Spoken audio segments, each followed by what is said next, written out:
Olá, boa tarde, seja muito bem-vindo ao Esporte Guará. Nós vamos conversar hoje com Nicolau Leitão, mestre de xadrez e agora responsável também por uma das escolas de xadrez numa escola bem tradicional de São Luís. Já o Sampaio Correia perde fora de casa para o Operário por 1-0 e cai para a 8ª posição na tabela.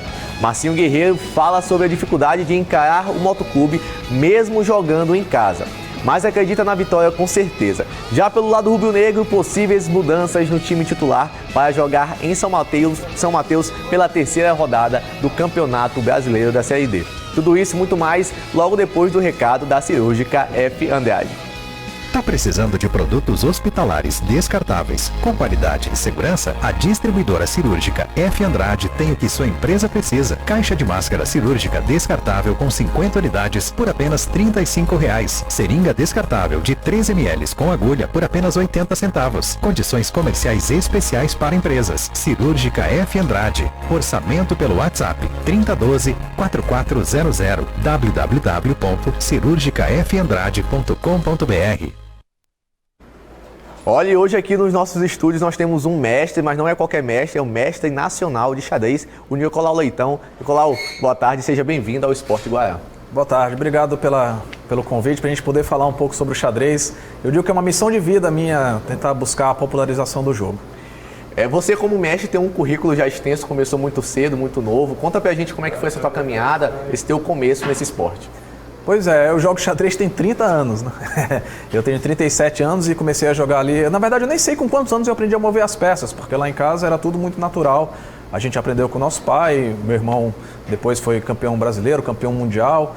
Então, pra gente era muito natural, assim, eu brinco que como as crianças no Brasil crescem jogando bola, a gente lá em casa crescia jogando xadrez. Jogando bola também, mas jogando xadrez. Então, eu conquistei alguns títulos importantes, 2 títulos nacionais, né, que hoje me credenciam a ser mestre nacional.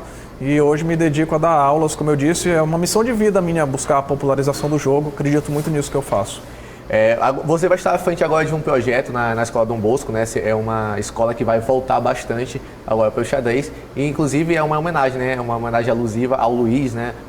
Também um grande professor, inclusive professor do seu pai, é isso? Exatamente, é um sentimento especial, né? A gente, lá em casa, a minha família inteira estudou no Colégio Dom Bosco e foi onde meu pai aprendeu a jogar xadrez. Então, se hoje a família Leitão tem uma forte tradição no xadrez brasileiro, é graças ao professor Luiz Pino Rodrigues, que é quem leva o nome da escola, uma homenagem. Então, meu pai, adolescente, aprendeu a jogar xadrez com ele e eles tiveram uma relação muito especial.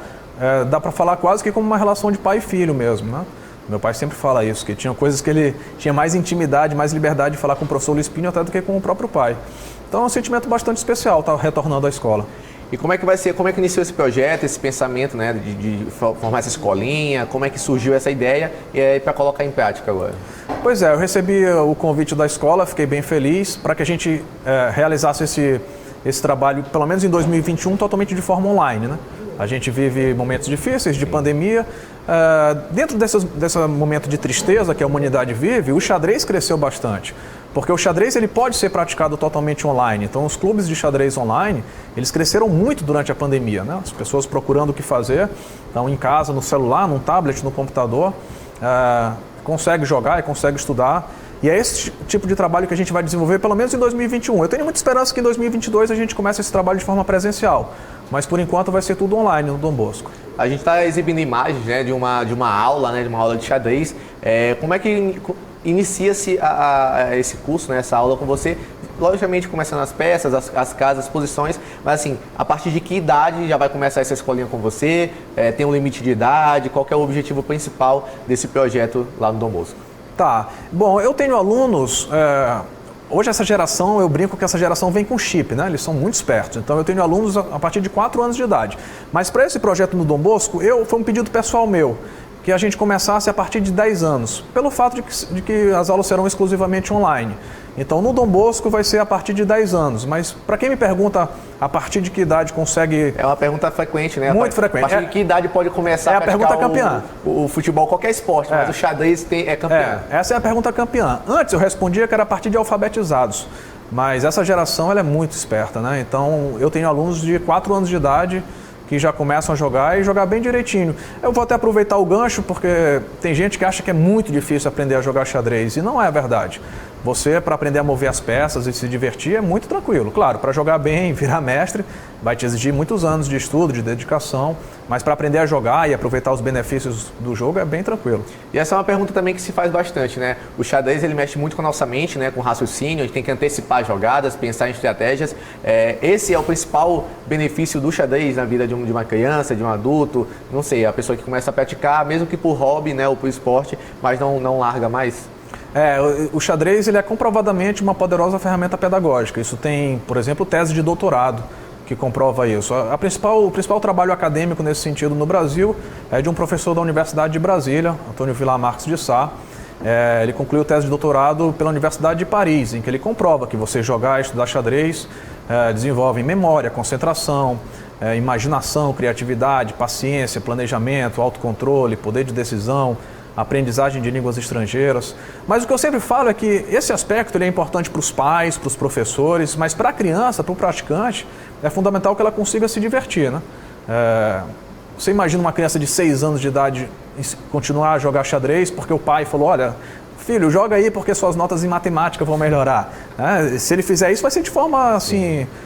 forçada, né? Não tem um efeito que ele precisa se espera, divertir, né? com o jogo, se sentir desafiado, estimulado a descobrir novas jogadas e dentro desse pacote vão vir os benefícios pedagógicos, também sociais, culturais, mas eu digo que isso é mais importante para os professores, para os responsáveis. A criança ela tem que se divertir e esse é um desafio do professor, fazer com que sua aula seja divertida. Você citou algumas características de quem joga xadrez e uma outra pergunta também muito interessante é o que um jogador de xadrez tem que ter?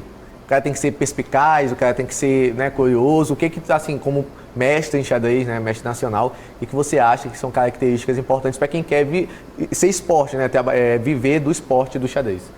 Para jogar bem xadrez, a principal qualidade é ser disciplinado. Acho que qualquer área esportiva, acadêmica, essa é a principal qualidade. Meu irmão sempre cita isso, fala assim, como o Rafael é talentoso, e ele fala, olha, eu prefiro que digam como eu sou trabalhador, como eu estudo xadrez com constância, com disciplina. Então, de novo, existe uma imagem que a gente julga ela como negativa para o xadrez, de ser um jogo de superdotados, de gênios. Não tem nada disso. De um nível intelectual muito alto. De um nível intelectual alto. E essa é uma imagem excludente do jogo. De novo, eu reforço, minha missão é popularizar o jogo. Qualquer pessoa pode jogar xadrez. Para jogar bem xadrez, ela vai precisar estudar com constância, treinar com constância. Eu sempre falo para os meus alunos, vocês acham que o Cristiano Ronaldo treinou muito ou pouco para ser o melhor do mundo? Ele colocou isso na cabeça, foi um obstinado e se transformou no melhor jogador do mundo. Até puxando para o futebol, que é muito popular, eu adoro futebol. Vocês vão já falar da derrota do Sampaio, eu sou boliviano. Então... essa comparação que se faz entre Messi e Cristiano Ronaldo, e muita gente fala assim, Messi é natural, Cristiano Ronaldo é o robozão, é montado, e pessoas falam isso pejorativamente. Olha, eu vejo imensos méritos no trabalho do Cristiano Ronaldo, dele ter sido um jogador obstinado e colocado na cabeça, eu vou ser o melhor do mundo e eu vou trabalhar, vou fazer o que for preciso para isso. Isso é imensamente elogiável. Sim. Então, a principal qualidade de um jogador de xadrez forte, todos os mestres de xadrez, eles estudaram muito. Não tem essa história de nascer com um talento especial, com um dom divino, sobrenatural. Não, tem muito estudo. Isso é que a gente gosta de reforçar. Para finalizar, você mudou de carreira, né? Mudou de vida. Você era um comunicador, assim como nós aqui da TV Guará, e largou a comunicação, né, para viver do xadrez. Eu tinha Como foi essa história, né? Como é que foi? Eu tinha um concurso público federal e resolvi entrar na demissão voluntária e viver esse sonho de... exclusivamente dar aulas de xadrez. Eu tenho sido muito feliz com essa decisão. Felizmente eu estou dando aula de manhã, de tarde, de noite, todos os dias. Então eu estou tendo bastante trabalho e sou muito feliz. Realmente eu acredito muito no que eu faço, no potencial do jogo. E sou apaixonado pelo jogo e é quase como devolver um pouco do que o jogo fez por mim. Não tenho dúvida que eu ter crescido jogando xadrez formou meu caráter e é isso que eu tento devolver. Nicolau, eu quero te agradecer a presença aqui no estúdio do Esporte Guará. Fica à vontade, sempre que precisar. Temos um atleta legal, tem uma competição rolando, estamos participando, estamos sediando uma competição. O Esporte Guará vai estar de portas abertas aqui para você. Legal, muito obrigado. Eu quero então reforçar o meu agradecimento ao Colégio Dom Bosco e dizer mais uma vez que é um sentimento especial.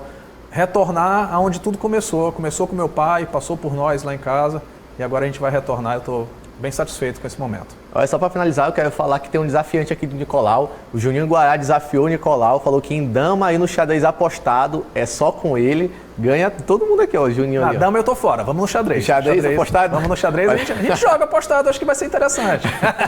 Esporte Goiás vai ficando por aqui. Na volta, Sampaio Corrêa perdeu fora de casa por 1-0 para o Operário. Estamos de volta agora com o recado da A&D Fitness. Você conhece a A&D Fitness? Aqui temos uma estrutura completa esperando por você, com academia para musculação, um espaço perfeito para pilates, além de aulas de hitbox e fit dance, para você dançar bastante e queimar as calorias. Contamos também com profissionais excelentes e altamente capacitados. Marque já sua aula experimental conosco. WhatsApp 99199-9131. Pessoal, o Sampaio Corrêa jogando fora de casa, lá em Ponta Grossa, não conseguiu um resultado positivo, nem somar um pontinho nessa difícil competição, que é o Campeonato Brasileiro da Série B. Perdeu por 1-0 para o Operário já no segundo tempo, em um jogo tecnicamente fraco. Estamos o VT do que aconteceu de melhor no jogo de ontem entre Operário e Sampaio Corrêa. Vindo de Vitória, o Sampaio Corrêa viajou até Ponta Grossa para encarar o Operário, que vinha de empate sem gols. Jogo importante para as duas equipes continuarem pontuando e não se distanciarem da parte de cima da tabela. Mas a expectativa não superou a realidade de um jogo fraco tecnicamente. A primeira finalização e grande lance de perigo foi apenas aos 32 minutos do primeiro tempo, com Daniel Costa cobrando falta para o Sampaio Corrêa. Cobrança bonita e com efeito que forçou uma defesa difícil do adversário. O time da casa tentou responder minutos depois com uma finalização de fora da área com Marcelo. Já nos acréscimos, o Fantasma ainda chegou mais uma vez, dessa vez com Rodrigo Pimpão, que recebeu de Pedro Quem e mandou por cima do gol. No segundo tempo, o jogo só esquentou depois dos 20 minutos. Depois de um passe errado de Pimpão, já saiu rápido em contra-ataque. Encontrou o Ciel, que recebeu do jeito que gosta. Passou do defensor, tocou na frente, mas mandou para fora. Reveja a jogada de Ciel e a finalização errada. O gol que fez falta no final do jogo. O Fantasma chegava principalmente por bolas paradas e em linha de fundo, como nessa jogada que começou no escanteio. A bola sobrou para Nilson, que encontrou Thomas na linha de fundo, que com desvio por pouco não marcou um golaço, forçando Mota a fazer uma grande defesa. O time da casa cresceu no jogo e continuou tentando o gol, dessa vez com um chute de longe de Leandro Vilela. De tanto insistir, o Fantasma conseguiu abrir o placar aos 41 minutos de jogo. O gol começou pelo lado esquerdo com Djalma, encontrando Thomas dentro da área, que dominou e finalizou para o gol. No meio do caminho, Felipe Garcia desvia a bola, que vai parar no fundo das redes. O desvio foi providencial para tirar de Mota e dar a vantagem para os mandantes. Sem mais tempo para tentar alguma reação, o Sampaio Corrêa amargou a primeira derrota na segunda divisão. O Sampaio desceu para a 8ª posição, enquanto o Fantasma subiu para a 7ª. O Sampaio jogando fora de casa não conseguiu impor o ritmo que, ao menos no segundo tempo do jogo contra a Ponte Preta aqui em São Luís, ele teve. Com as mudanças ofensivas que realizou no jogo contra a Ponte Preta, deu resultado. O Jean Silva jogou, ficou mais livre. O Guilherme Teixeira jogou e conseguiu criar mais o jogo. Já contra o Operário, o Romarinho entrou, mais uma vez fez uma boa partida tentando ofensivamente. O Ciel desperdiçou o que, na minha opinião, foi a melhor oportunidade do segundo tempo para o Sampaio Corrêa. O Operário ainda teve outras oportunidades no segundo tempo, mas não conseguiu chegar de forma tão mais ofensiva e efetiva quanto a do gol, que, diga-se de passagem, foi um desvio realmente providencial ali no segundo tempo, porque o Mota já estava na bola, mas a zaga não conseguiu acompanhar o atacante. Ciel desperdiçou uma chance muito importante que mudaria, sim, todo o panorama do jogo, pelo Sampaio estar fora de casa e conseguir abrir o placar. São jogos assim, são oportunidades que são difíceis e aparecem pouco durante a partida, que o time não pode perder. Seja quem for o jogador, o atacante, o volante, enfim, tem que converter, tem que marcar o gol, porque esses pontos que o Sampaio Corrêa perdeu nesse jogo contra o Operário, que poderia sim ter saído com um empate ou então com uma vitória, vão fazer falta mais lá na frente. O Já entrou e mudou a dinâmica do jogo, porque além dele estar ofensivamente espetado ali no ataque, na defesa do Operário, ele vinha construir o jogo, vinha construir a jogada com o Guilherme Teixeira. E ficaram 2 armadores que tentaram de tudo, mas na parte da frente, infelizmente, Sampaio Corrêa não estava tão bem.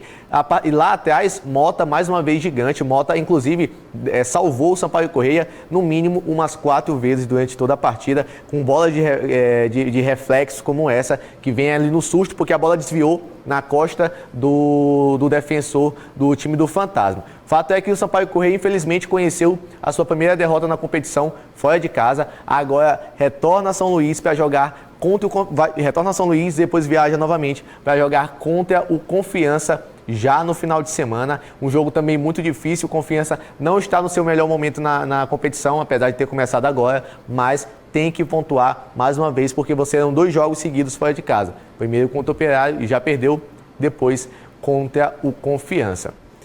Nós vamos para um rápido intervalo. Não, minto, rápido intervalo não. Tem a entrevista do técnico do Fantasma, do Operário, que falou sobre essa vitória e uma frase que ele fala, vou destacar logo após ele conversar com a gente.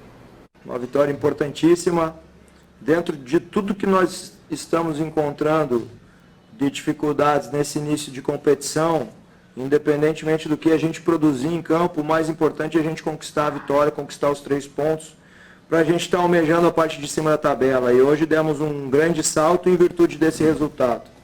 E como eu falei antes do jogo, como você mencionou agora, e repito, cada jogo da Série B é uma decisão. Então, se você está na 4ª rodada como nós estamos agora e conquistamos uma vitória com muita luta, com muita determinação, e todos estão vibrando no pós-jogo, é o espírito que nós temos que ter realmente, porque não adianta você começar a comemorar só no final da competição. O que vai acontecer no final da competição é o que a gente vai produzir desde o início. Então essa vitória é tão importante quanto qualquer uma que a gente vá conquistar nessa caminhada longa que nós teremos. Essa frase é bastante interessante. A gente não tem que deixar para a Vibel comemorar apenas no final da competição, porque começa agora. E em determinados momentos, principalmente no segundo tempo, o Sampaio Corrêa deixou a desejar de vontade de jogar. O time ficava com a bola, ficava rondando, mas sem a efetividade que tem que ter. E não estava nem perdendo por 1-0 no placar, ainda estava 0-0 e parecia que o empate estava contentando o Sampaio Corrêa, a comissão técnica do Sampaio Corrêa, e não é assim. Fora de casa, o Operário deu oportunidade do Sampaio Corrêa atacar, mas não foram efetivos, não tiveram a sorte e a precisão ali do último passe ou do penúltimo passe para converter as bolas a gol. O Sport Goiás vai para um rápido intervalo e na volta, Juventude e Motoclube, os 2 maranhenses que se encaram já no domingo, às 15h30 em São Mateus.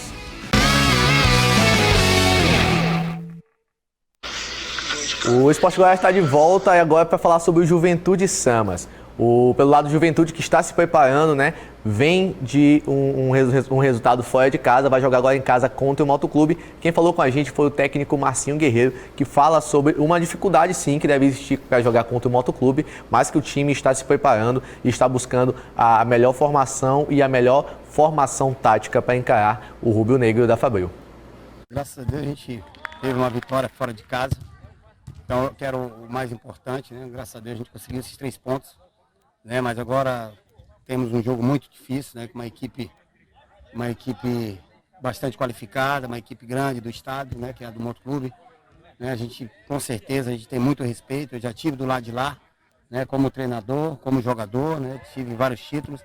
Então, assim, mas a nossa equipe também, ela vem em busca, né, de uma classificação e principalmente dentro de casa. Né? Dentro de casa a gente tem que se impor, a expectativa é muito grande, né, a gente vem de uma vitória, então assim, a gente tem que se manter, né, principalmente dentro de casa, a gente empatou primeiro, então assim, respeitando a equipe do Moto, né, a gente sabe das nossas qualidades, né, a gente sabe das qualidades também do Moto, mas o mais importante agora é ter tranquilidade, né, ajustar o que está faltando, alguns erros que a gente ainda teve, isso é normal, até porque foi a segunda partida ainda, e agora é esperar a hora do jogo, né, trabalhar mais 2, 3 dias ainda, que ainda restam ainda que antecipa o jogo, para a gente fazer um grande jogo, né, sabendo que vai ser um jogo difícil, né, e com certeza para nós vai ser um jogo de 6 pontos, até porque a gente precisa vencer, estamos dentro de casa e vencendo também, respeitando a equipe do Moto, né, com toda a humildade, mas a gente precisa vencer até para a gente dar uma distanciada, né? E esse grupo também ganhar confiança, né? E ganhar tranquilidade para a próxima partida.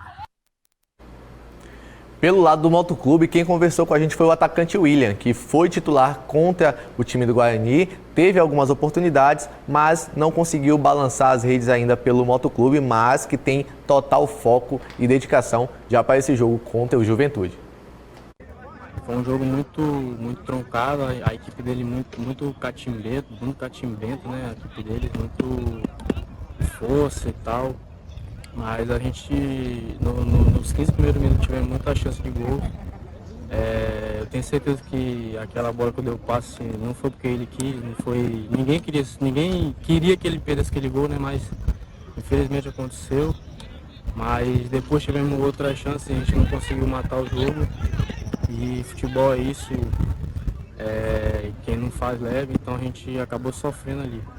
Mas eu tenho certeza que a próxima partida a gente vai dar a volta por cima. A gente está trabalhando muito essa semana aí. Eu creio que a gente está plantando e eu creio que a gente vai colher os frutos. A gente está trabalhando trabalhos curtos, reduzidos. Eu creio que vai ser um jogo mais de infiltração, não vai ser muito bola aérea.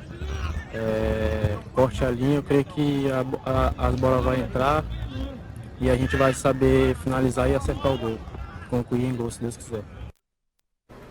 Tem que aproveitar as oportunidades. O Motoclube abusou de perder gols contra o Guarani de Sobral do Ceará lá no estádio Nilzinho Santos. Não pode ter as mesmas oportunidades contra o Juventude desperdiçar, porque senão o Juventude com Baianinho, com Doda, os bons jogadores que tem lá em São Mateus vão fazer sua parte, vão tentar matar o jogo de qualquer forma. Sobre o departamento médico do Motoclube, apenas Diego Renan ainda não está totalmente integrado ao elenco. Hoje terminou a fase de transição e hoje já começa a sua atividade com bola. Provavelmente não deve ir para campo, não deve ir a jogo, pois está voltando de uma lesão. Abu segue com desconforto, também é dúvida total para a partida. Estão aguardando o resultado dos exames para então dar o aval do Abu. Já ontem à tarde, quem não treinou foi o zagueiro Anderson, capitão do time, porque foi liberado para vacinar contra a Covid-19.